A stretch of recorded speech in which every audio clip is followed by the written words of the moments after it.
With that being said, we continue over to our Sounders, and you talk about importance. Over the past week, played two games, one with a little bit more importance than the other. April 13th at New York City FC in the second leg of the Concacaf Champions League semifinals. The Sounders advancing 4-2 on aggregate, drawing the actual game 1-1, but because they had the lead on aggregate, they will win and advance to play Pumas in the Concacaf Champions League Final.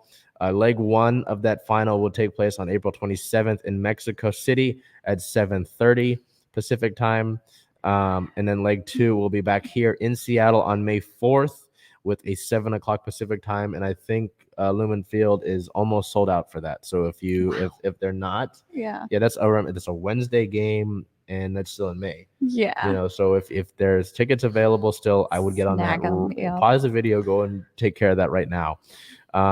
But for that game and that advancement over New York City, our player of the game is goalkeeper Stefan Fry with an 8.1 match rating, 7 saves. And, with all these sort of advanced stats and metrics, there's expected goals. And the New York was expected to have scored 3 goals, and they only got 1. So it kind of speaks to what Stefan Fry was able to do in goal. And then we look back here to the that Miami game, April 16th versus Inter Miami CF. Losing that game 0-1, that was just. There's that Nashville game and the I believe it was Real Salt Lake game that so all 3 of the Sounders losses even in general, they haven't lost any other games this year outside of the ones in MLS. They haven't lost any of the games in Champions League. Have all come, I think, off of like 1-0 defeats. And they're all just the team looks kind of clunky.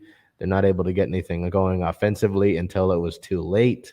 And the other team sneaks in a goal around the halftime mark, and it's just halftime mark, or in the Nashville case, late. And then you lose the game off of one cheap goal. Granted that, you coming off a game 3 days earlier against New York City that has much more importance compared to this time in the MLS season, it was still kind of disappointing, right? Any game you're going to lose cheap, 1-0 to a team that, was at the bottom of the Eastern Conference. It's unfortunate and it's frustrating. I know that Brian Schmetzer after the game said that those guys are pissed in the locker room. Yeah. Guys like Stephen Cleveland, who was playing that game after Stephen Fry played in the New York game, the 1 goal, you're pissed about that. But also I take into account, the Sounders season stretches to until, I believe, early October in terms of regular season. And they might have cut that down with the World Cup being this year. But I'm not that entirely worried. Once we get past Champions League, and regardless if you win that or not, if you're losing these games in like the summer, then I'll be concerned, because by then you should sort of be focused on that. You should have guys mostly there. You might bring in some guys to replace guys who are going to be playing internationally. Those are when I'll be worried about these kind of losses. But now it's just kind of like, hey, you should be better than that. Mm-hmm. You should be better than that. So with Miami coming back, a certain player that's graduated from Ode High School, the same school I graduated from, made his return to Seattle. DeAndre Yedlin, former Ode High School graduate, Seattle kid, played with the Sounders for a good amount of time earlier in his career, went over to overseas, played a little bit in England and Europe, played in Turkey, and then came back to Miami most recently. On the 11th, Sounders general manager Garth Lagerwey spoke on trying to bring back DeAndre Yedlin, said that the team has tried several times over the last few years to bring him back, but ultimately the cost to bring him back outweighed who they already had on their roster. They didn't want to have to pay a ton out of pocket if they're comfortable with who they had at the right back position. So I know that there's mutual interest on both sides to make that happen, and I know it'll probably happen here maybe in a few years. But just with the way that the Sounders roster sits right now, they didn't want to have to give up too much, considering it would essentially be like a guy that you're going to rotate in, and it's not like a significant boost to your roster. So glad to see Andre back in. I mean, you see here the photo of him after that Miami game with Brian Schmetzer and shared some moments with other Sounders players. But, it'd be great to have him back, especially with my bias, right?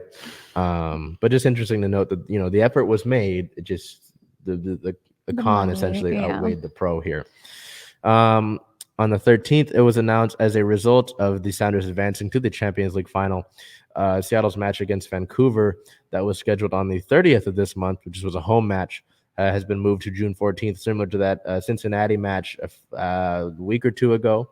With the Sounders continuing to advance in this tournament, other regular season games are being impacted. And then on the 14th, General Manager Garth Lagerwey said that the World Cup cities announcement is supposed to come in mid-May. I know that Vancouver has been stated as a potential city, which should only help Seattle's case. You have a couple other cities in the Pacific Northwest. Seattle's, C 2026 campaign to have Seattle be a World Cup city is still around. So we should find out about that coming up pretty soon. And that, again, is going to be a big deal. You talk about the Mariners hosting the All-Star Weekend, All-Star Week here next year. That's going to be a big deal. But World Cup is the World Cup. That would do a lot, for bringing in people to the city and the area. And we're really interested to follow that along once that comes in mid-May. But continuing here, the Sounders now sit at a 2-win, 1-draw, 3-loss record in MLS play, sitting at 11th in the Western Conference. Looking ahead, their next matchup is this Saturday, April 23rd, at the San Jose Earthquakes with a 7 o'clock PST start time. I know that after the Miami game, they talked about the final a little bit, but they essentially said that our focus is on San Jose. You got to play the next one. You cannot look ahead to that final. So